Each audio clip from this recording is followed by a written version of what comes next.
All off season, all Ohio State fans heard was about how Michigan ran all over the Buckeyes for the second year in a row, and that Ohio State still couldn't stop giving up big plays. Well, we're 11 games into the season, and it looks like Ohio State has fixed the problems the last 2 years have presented. But the ultimate test is ultimately still in front of us, right? You got to go get it done against the team that has beaten you the last couple of seasons. We're going to break down the Ohio State defense against the Michigan offense, and it's coming up next on Buckeye Breakdown. We've got the whole crew together as we cover Ohio State with our instant analysis from Ohio State. There's something that doesn't feel right. Unbelievable effort from him today. Is E.J. Liddell going to crack the first team All-Big Ten? I think he can be the guy. I'm not trying to start a quarterback controversy. He seems to have the durability. He certainly has the toughness. This is the question on a lot of people's minds here. Welcome to Buckeye Breakdown.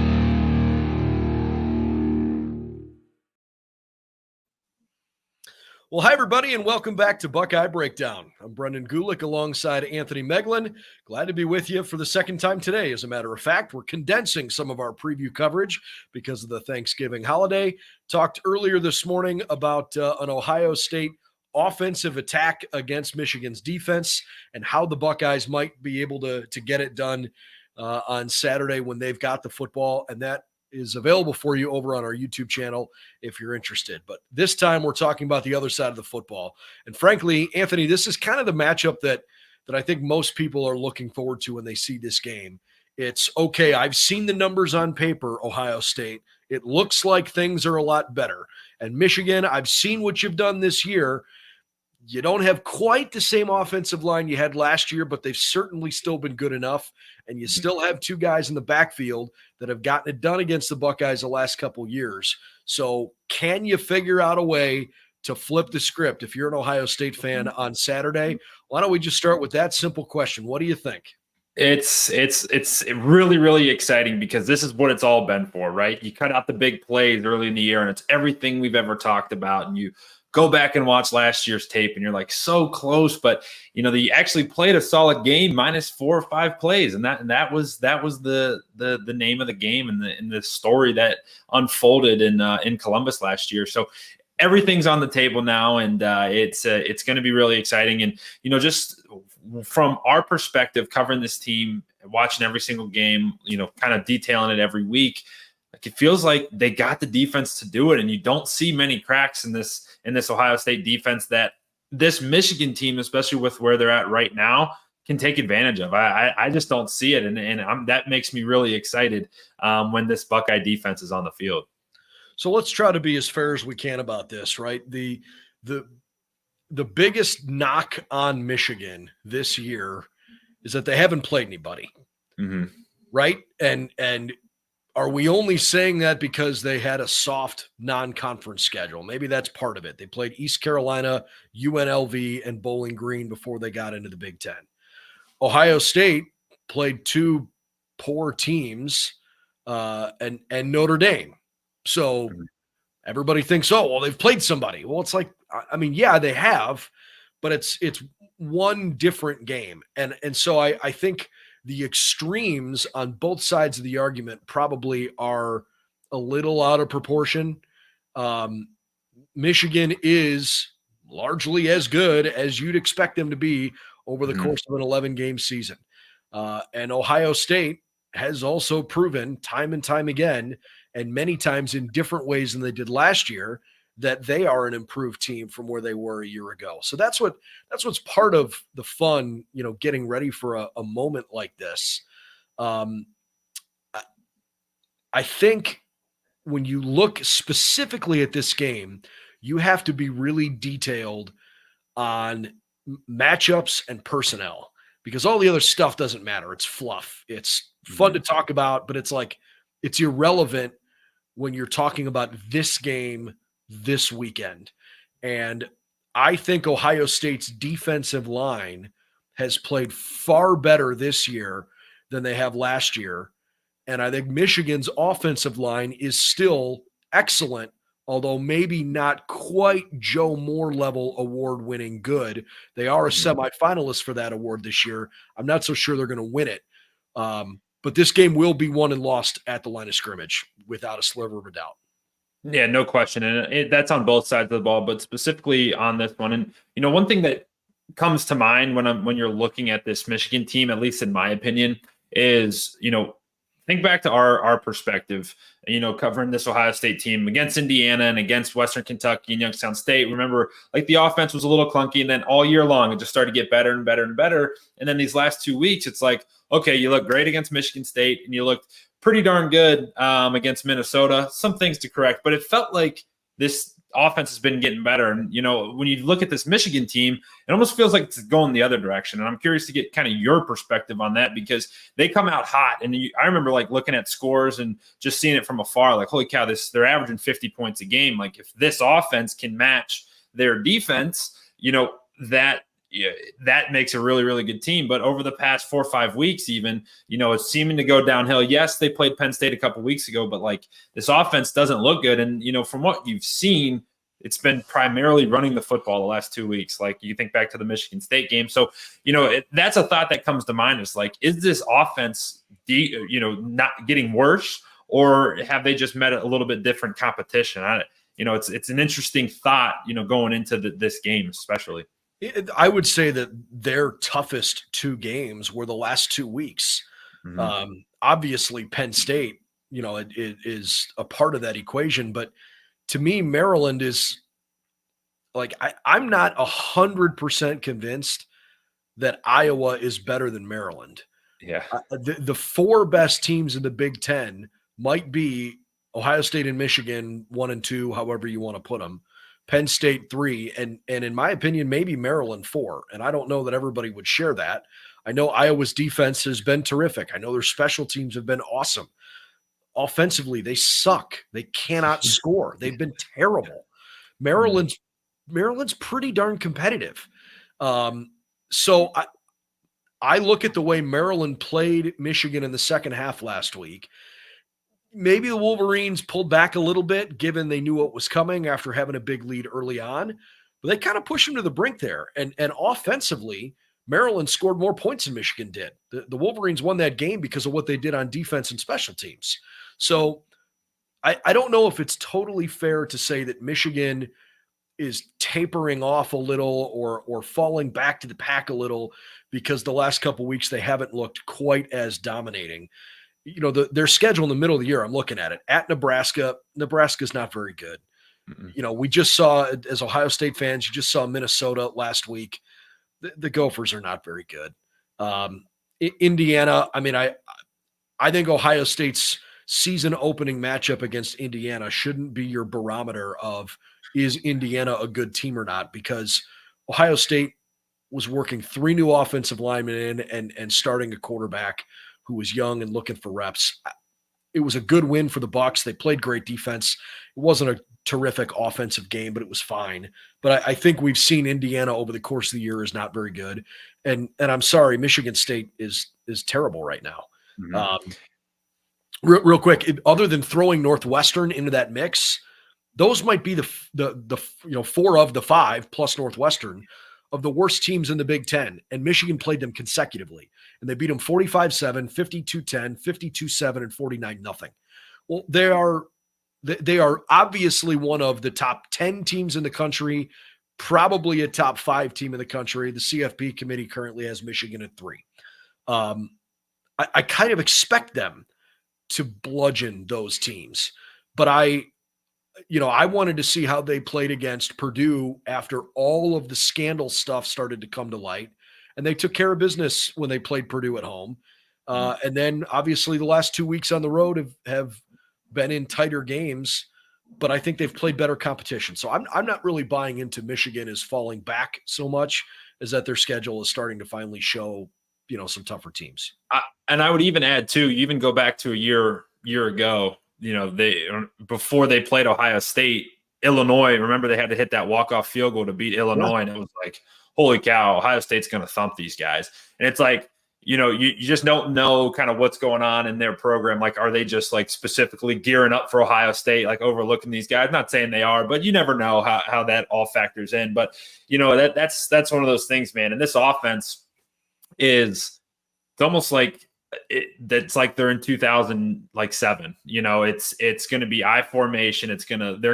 They pretty much go from they do it's 2-to-1 the ratio, run to pass. So it's like run. You're going to get a heavy dose of Blake Corum. Get ready if you're watching on TV. Gus Johnson's going to call him Blake the Great like a million times. So just get fired up for that one. But it's going to be Blake Corum and Donovan Edwards. And those are two guys that obviously we know pretty well, from last year's game.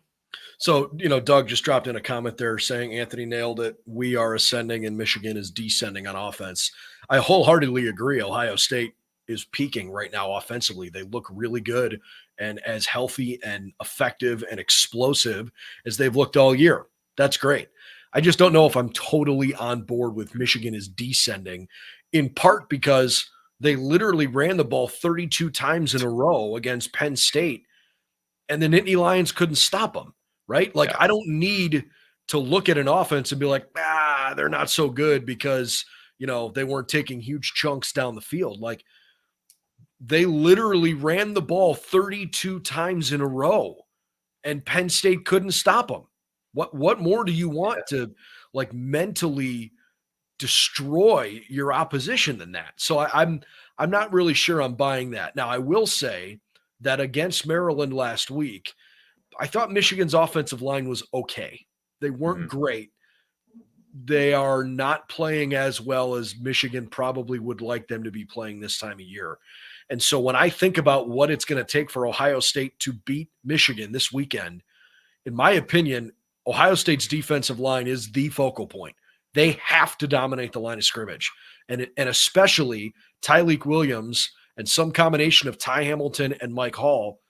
And frankly, maybe even more Ty Hamilton than Mike Hall, because Ty Hamilton's been way better in the run game. Mike Hall's fine as a run stopper, but he is far better as a pass rusher from his defensive tackle spot. Ty Hamilton's got to have a big game this weekend, and I hope and expect Tyleik Williams to play well too.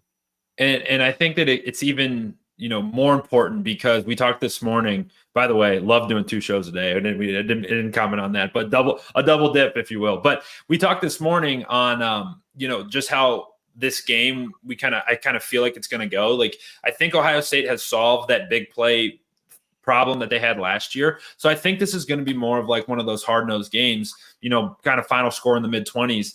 And if Ohio State is able to control the line of scrimmage, which I think that they can, I think our defensive line is like very, very good. And I think our second level with Tommy coming back actually healthy, on that second level of the defense, if they can control that line of scrimmage and they can stop the run, that puts Michigan in a really bad spot because that clock's going to start ticking. And if you can force a bunch of 3-and-outs, then you're giving your offense, who I think Ohio State's offense has that explosion, that explosion piece available to them. So the more opportunities that you can give that offense, the better. And it starts at the defensive line. Like you said a minute ago, this game is going to be won and lost on the line of scrimmage. And if Ohio State's D-line can set the tone early, like that's a good sign for the Buckeyes to really try to force Michigan out of their run game.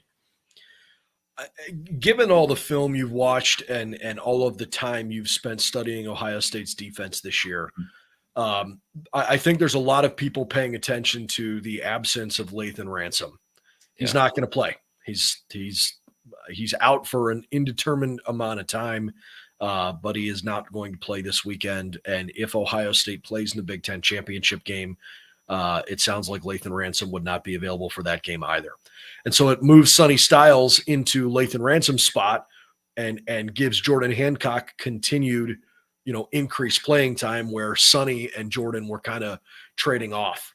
Mm-hmm. What is it that you like most about Sonny Styles and the role that he's going to have to play this weekend? Because he's got to continue to be a little bit more of a run stopper, I think.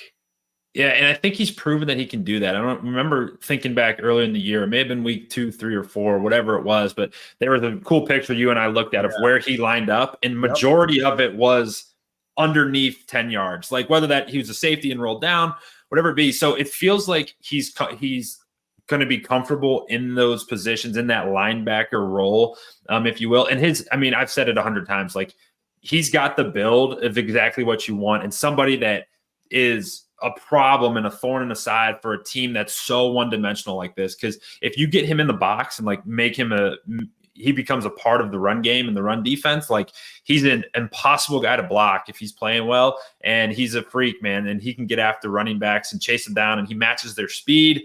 Can't outrun him. So having him be more impactful in that run game is going to be, I think, advantage Buckeyes because of what he's done so far this year. Well, and even just from like a personnel perspective, having Sonny in there, being able to play in that role, in my opinion, allows Jim Knowles to call the defense in a way that doesn't like sacrifice the ability to defend the pass, because I think there's a natural tendency to want to bring in a third linebacker regularly against a team that you think is just going to run it down your throat.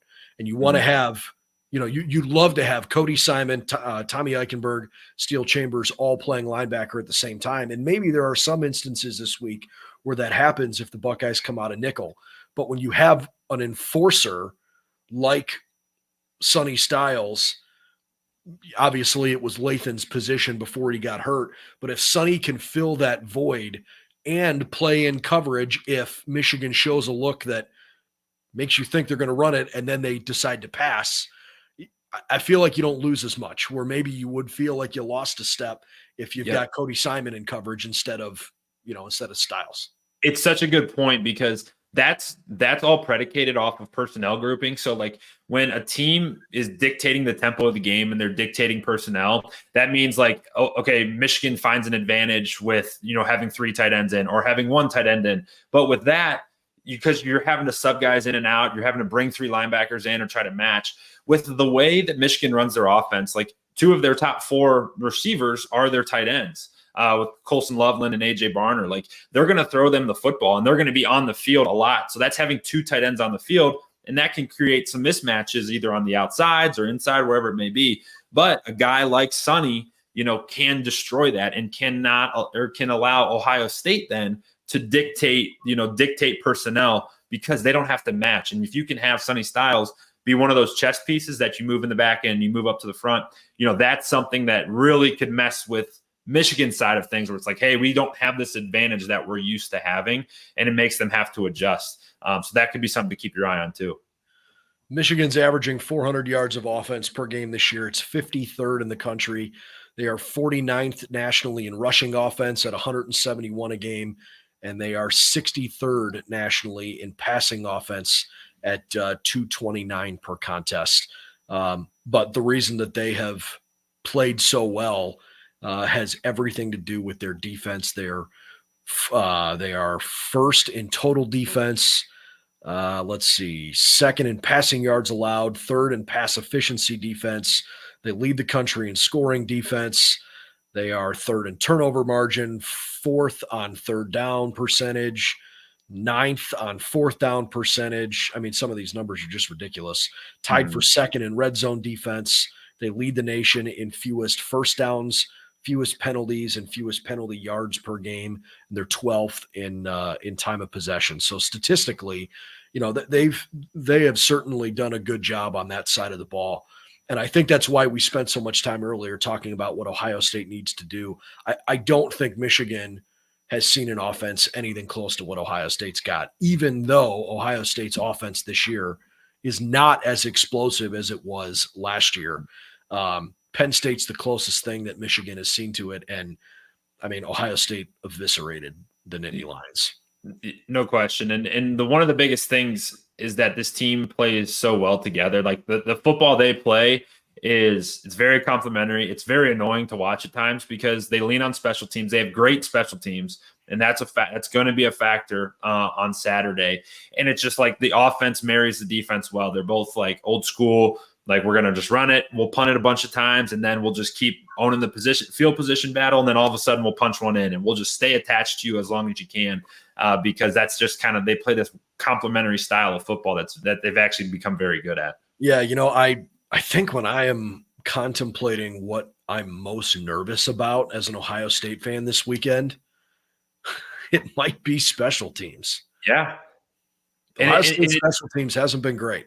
And Brendan, and it's in games like this where the margin for error is so slim, and these teams are, whether we want to admit it or not, like these teams are both very good.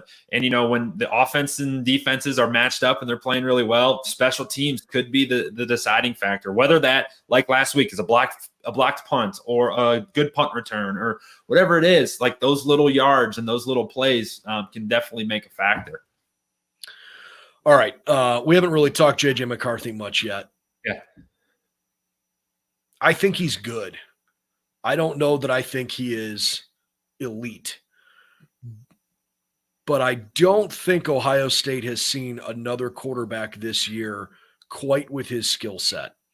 And he's going to be challenging, and his mobility, I think, could be an issue because I don't anticipate that Michigan on passing plays is going to regularly just have him camp out in the pocket. I would think they want to get him moving. And I could see where that could be a problem. Mm-hmm. Yeah, he's athletic, man, and he does throw a good ball. I don't think he's the best. I think, rewind 4 weeks ago, he's in the Heisman conversation, and he's in it, and then things just kind of change, and it's their Michigan way. Like, and it's impressive that when he throws it 8 times and hands the ball off 32 straight, that he's like, heck yeah. He's a better man than me. I would have been really upset about that playing the position. But, that's one of those things. This is a good team, and it's like for him, what I like about his game is that when he's in the pocket, no play's ever dead. He's athletic enough that he can create extra space. If he needs to take off, he can. He's not going to go for 80 yards. He's going to get you. He can move the sticks with his legs, but more elusive in the pocket that he can get out, and he's accurate throwing on the run. There's a couple throws that come to mind, both against Penn State early on and one against Michigan State, where he's got pressure in his face and he's kind of running out to the right and delivering the ball down the field. So I think he's very good. But I honestly don't think that he's something that, I think Ohio State's secondary is going to feast on Saturday. If they get the opportunity, if the game goes the way you want it to go, Ohio State stopping the run early and forcing Michigan to pass the football, because that's when they're most uncomfortable. If they're forced to pass it, it's going to be, Ohio State's going to be, that's when you're going to see stuff start to snowball a little bit. And yet, if I'm Michigan, I think their offense is predicated on the run for sure. And given how they've won this game the last couple of years, I expect them to come out and try to just run the ball effectively downhill and be physical. And I'm sure Ohio State's tough enough, right? I mean, we've seen time and time again, just ask Ryan Lou Holt's day. The Buckeyes are tough enough to handle that. But I almost expect Michigan to keep banging their head on the wall if the run doesn't explode early on. I don't think they're going to just abandon it. I'll put it to you this way. I don't think JJ McCarthy throws more than 12 passes in the first half, right? No. I think they're going to run it a lot. I think you're spot on. Like, they're going to be stubborn enough where it's like, hey, they're going to make Ohio State prove that, hey, you're different, you're tougher this time around. Things that worked in the past aren't going to work again, but they're going to continue to do it. I believe. I think you're spot on. And you were there, last year when stuff started to kind of unravel. And the game was at the end of the first half. I mean, it was a all-time classic shootout in the making. And then, just a couple of those big runs, it didn't seem like to me like it was just maybe a missed tackle or just a misassignment here and they were gone. Did it feel like when you were in the stadium and you were there, I guess, how did it feel? Like, how did it take the air out of the Buckeyes? Like, how did that all really transpire? Because it happened so fast for Ohio State. I don't remember too many plays where I thought oh God, this is doomed because something you see pre-snap doesn't look right. It really was hey, that one slip tackle gone. And it's kind of been like that the last 2 years.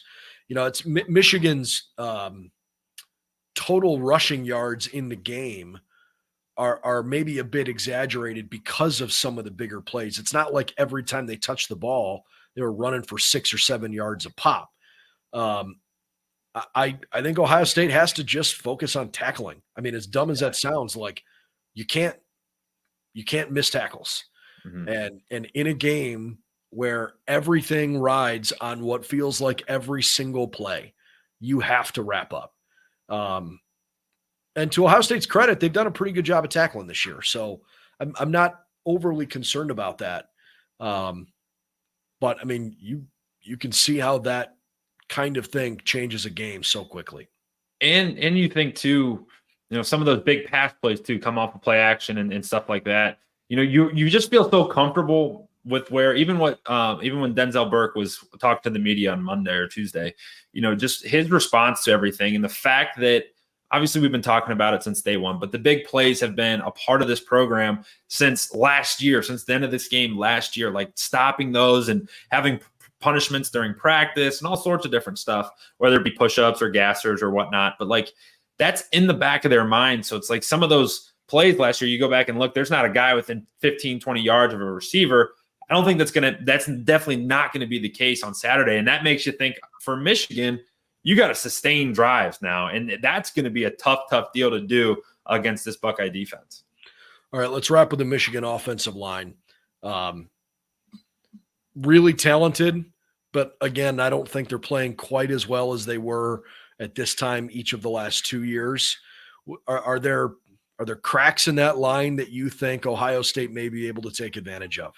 Yeah, giving up 27 sacks on the year. And not all of them have been, 27 sacks. At least that's what I read. 27 sacks. I saw 27.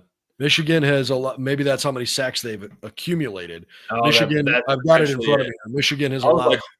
When I saw that, I was like, holy cow, that's a ton of sacks. Well, never mind then. 13. I guess that was going to be my crack in the armor. 13 sacks. It's not. Holy crap, 27. I don't think 27 so. would be a ton for sure if that is the case. But oh yeah, I did read that backwards. It says theirs and then opponents. So that's on me. But regardless, I think that if there's one thing that stands out to me about this Michigan offensive line is that these are massive dudes. And that's kind of like what you're used to seeing. Like these guys are huge, all 6'3", stand 6'3" and higher. They're 300 pounders, and plus you have their biggest guys, 6'6", 320, like just big dudes. And one thing that I find Ohio State can use to their advantage is their athleticism on the edges, like Jack Sawyer and JT.